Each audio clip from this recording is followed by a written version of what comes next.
Do you have a wallet? Do you own credit or debit cards? Great, because this wallet has RFID blocking sleeves protecting you from a non-existent crime. Do we really need RFID protection?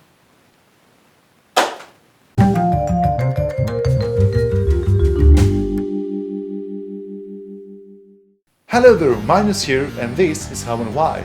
Today we're going to talk about why you don't need RFID protection. You may have seen advertisements of wallets, sleeves or backpacks equipped with protective coverings specially designed to block RFID scanners and therefore malicious scammers from obtaining data and money from your credit or debit cards. Funny thing is that those products really do their job as they protect you from unwanted wireless transmissions. Although there is no evidence of RFID-based theft, along with the security measures present in today's RFID tech, it doesn't seem to be a threat you need to worry too much about. Let's see first how it works. Radio frequency identification is a short-distance electromagnetic method for transmitting small bits of data. They can be either active or passive. Active are equipped with a chip and a battery. They are quite expensive and are mostly used for accurate timing in motor racing. Those chips have a large transmission range and high accuracy. But passive are most commonly used in our everyday lives. For example, those tickets have RFID chips inside them.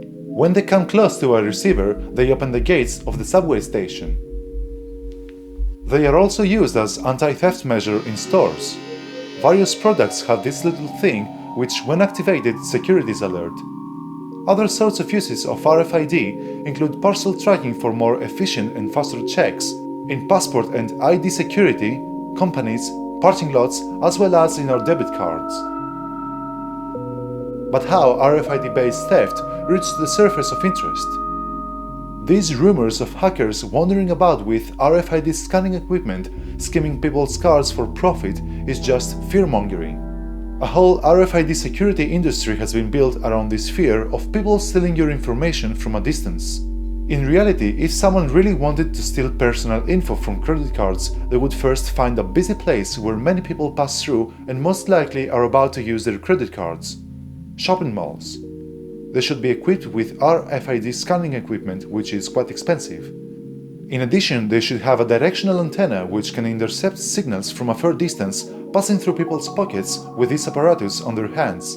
I get the idea why many people are afraid of this RFID-based theft.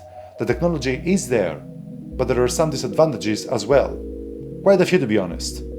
Crowded places most likely are full of CCTV cameras, which increases the risk as the thief may end up with his face recorded for the police to see.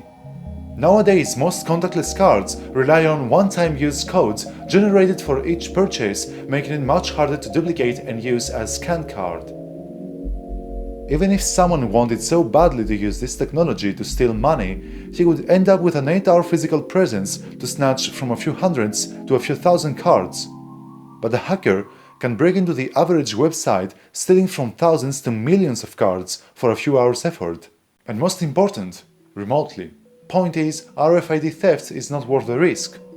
To make it more evident, the Better Business Bureau is a private, non-profit organization whose self-described mission is to focus on advancing marketplace trust. They collect data regarding cybercrime and inform people about scammers' activity. But they do not collect data regarding RFID used to steal contactless card information. This is because no one steals money that way.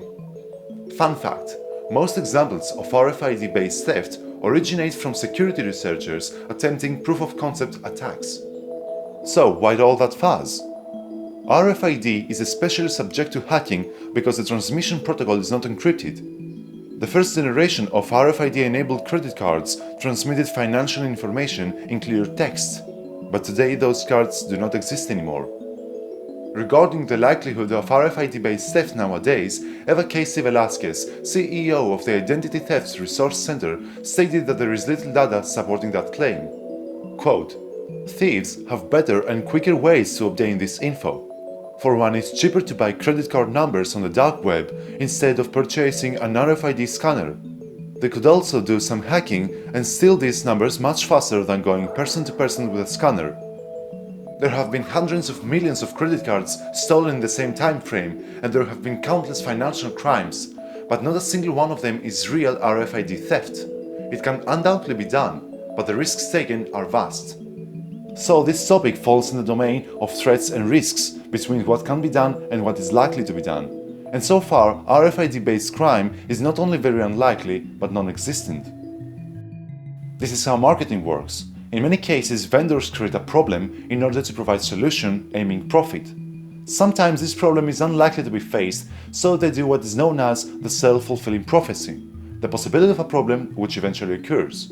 In the case of RFID protection, many can argue that their products can protect you from such crime. It's true they can, but there is no one really out there stealing info that way. The solution is there, but the problem is not. Thanks for watching.